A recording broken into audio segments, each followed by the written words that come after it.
రైతులారా ఒక ప్రశ్న. పంట వేయాలంటే ముందుగా ఏం కావాలి? వర్షం కాదు, ధర కాదు. ముందుగా చేతిలో డబ్బు కావాలి. విత్తనాలు, ఎరువులు, పురుగుమందులు, కూలీలు, ట్రాక్టర్ అద్దె ఈ అన్నింటికీ పెట్టుబడి లేకపోతే సాగు మొదలుకాదు.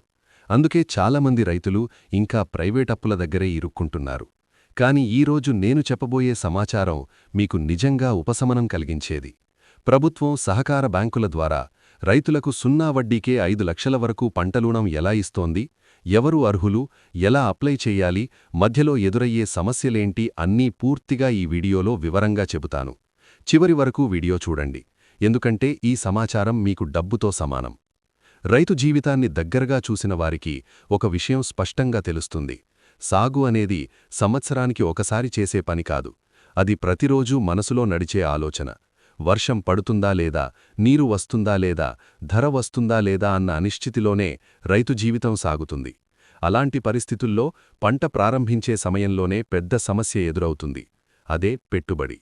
విత్తనాలు కొనాలంటే డబ్బు కావాలి, ఎరువులు వెయ్యాలంటే డబ్బు కావాలి, పురుగుమందుల్లేకుండా పంట నిలబడదు. కూలీల ఖర్చులు రోజురోజుకూ పెరుగుతున్నాయి. విద్యుత్, నీటిపారుదల, ట్రాక్టర్ అద్దె అన్నీ కలిపితే 1 ఎకరం సాగుకే వేలల్లో ఖర్చవుతుంది. ఈ ఖర్చులన్నింటికీ ముందుగా నగదు అవసరమవుతుంది. కానీ చాలామంది రైతుల దగ్గర అంత మొత్తం ఒకేసారి ఉండదు. అప్పుడు ప్రైవేట్ వడ్డీ వ్యాపారుల దగ్గరకు వెళ్లడం తప్ప మరో దారి కనిపించదు.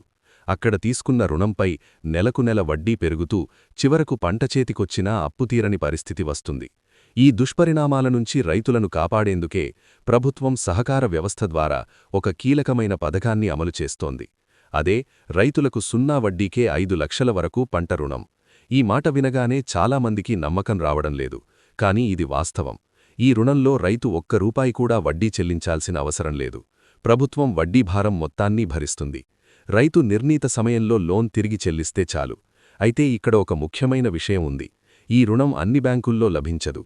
కేవలం గ్రామ లేదా మండల స్థాయిలో పనిచేసే ప్రాథమిక వ్యవసాయ క్రెడిట్ సహకార సంఘాల ద్వారా మాత్రమే లభిస్తుంది. అంటే మీరు తప్పనిసరిగా మీ ప్రాంతంలోని సహకార సంఘంలో సభ్యులై ఉండాలి. కేవలం వాణిజ్య బ్యాంక్ అకౌంట్ లేదా రైతు భరోసా కార్డు ఉంటే సరిపోదు.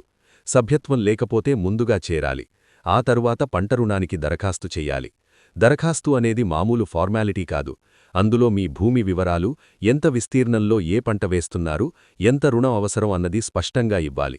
అలాగే ఆర్టీసీ, పహాణీ, అడంగల్ వంటి చెల్లుబాటు అయ్యే భూమి పత్రాలు తప్పనిసరిగా జతచెయ్యాలి. మరో కీలకమైన షరతు ఏమిటంటే అదే భూమిపై ఇప్పటికే మరో బ్యాంకులో రుణం ఉండకూడదు. ఒకవేళ భూమి ఇప్పటికే తాకట్టు పెట్టి లోన్ తీసుకుని ఉంటే సహకార సంఘం ఈ లోన్ మంజూరు చెయ్యదు. అందుకే రైతులు ముందుగానే తమ లోన్ హిస్టరీ క్లియర్గా ఉందో లేదో చూసుకోవాలి. దరఖాస్తు సహకార సంఘంలో ఇచ్చిన తర్వాత అక్కడితో ప్రక్రియ ముగిసినట్టు కాదు. ఆ దరఖాస్తు జిల్లా కేంద్ర సహకార బ్యాంకుకు వెళ్తుంది. అక్కడ భూమి రికార్డులు, క్రెడిట్ చరిత్ర, అర్హత, పథక మార్గదర్శకాలు అన్నీ పరిశీలించిన తర్వాతే తుది ఆమోదం వస్తుంది. ఇది ఒక పరిపాలనా ప్రక్రియ కాబట్టి కొంత సమయం పడుతుంది. కానీ సరైన పత్రాలు ఉంటే తిరస్కరణకు అవకాశాలు చాలా తక్కువ. మరో విషయం చాలామంది రైతులు తప్పుగా అర్థం చేసుకుంటున్నారు. ఈ పథకం కింద 5 లక్షల వరకు మాత్రమే 0 వడ్డీ వర్తిస్తుంది. అంతకు మించి రుణం తీసుకుంటే అదనపు మొత్తానికి బ్యాంకు నిబంధనల ప్రకారం వడ్డీ ఉంటుంది. కాబట్టి అవసరానికి మించి లోన్ తీసుకొని తర్వాత ఇబ్బందులు పడకూడదు. కొన్ని చోట్ల బ్యాంకు లేదా సహకార అధికారులు ఈ పథకం గురించి తెలియదని చెబితే రైతులు వెనకడుగు వేయకూడదు. జిల్లా సహకార కార్యాలయంలో అడగాలి, వ్రాతపూర్వక సర్క్యులర్ కోరాలి, అవసరమైతే ఉన్నతాధికారులను సంప్రదించాలి. ఎందుకంటే ఈ పథకం అధికారికంగా అమలులో ఉంది. అవగాహన లోపమే రైతులకు ప్రధాన అడ్డంకి అవుతోంది. ఈ 0 వడ్డీ పంట రుణం చిన్న మరియు సన్నకారు రైతులకు నిజంగా ఒక రక్షణ కవచం. వడ్డీ భారం లేకుండా సాగు చేయగలగడమంటే అది లాభాన్ని పెంచే మార్గం, ప్రైవేట్ అప్పుల నుంచి బయటపడే అవకాశం, కుటుంబ ఆర్థిక స్థిరత్వానికి ఒక పునాది. కాబట్టి రైతులారా, ఒక విషయం గట్టిగా గుర్తుపెట్టుకోండి. సమాచారం కూడా ఒక ఆర్థిక సహాయమే. సహకార సంఘం సభ్యత్వం తీసుకోండి. భూమి పత్రాలు సరిచూసుకోండి. పూర్తిగా నింపిన దరఖాస్తుతో ముందుకు వెళ్ళండి. సరిగా ఉపయోగించుకుంటే 5 లక్షల వరకు 0 వడ్డీ పంట రుణం మీ జీవితాన్ని మార్చగల శక్తి కలిగిన అవకాశం. ఈ అవకాశాన్ని వదులుకోకండి. రైతులారా, ఒక విషయం స్పష్టంగా గుర్తుపెట్టుకోండి. వడ్డీ లేని రుణం అనేది ఎక్కడో దొరికే అవకాశం కాదు. కానీ సహకార సంఘాల ద్వారా ఇది మీ హక్కుగా లభించే సౌకర్యం. సరైన సమాచారం లేకపోవడం వల్ల చాలామంది రైతులు ఇప్పటికీ ఈ అవకాశాన్ని కోల్పోతున్నారు. మీరు సహకార సంఘం సభ్యులై ఉండాలి, భూమి పత్రాలు సరిగ్గా ఉండాలి, అదే భూమిపై మరో బ్యాంక్ లోన్ ఉండకూడదు. ఇవన్నీ ఉంటే 5 లక్షల వరకు సున్నా వడ్డీ పంట రుణం పొందడం పూర్తిగా సాధ్యమే.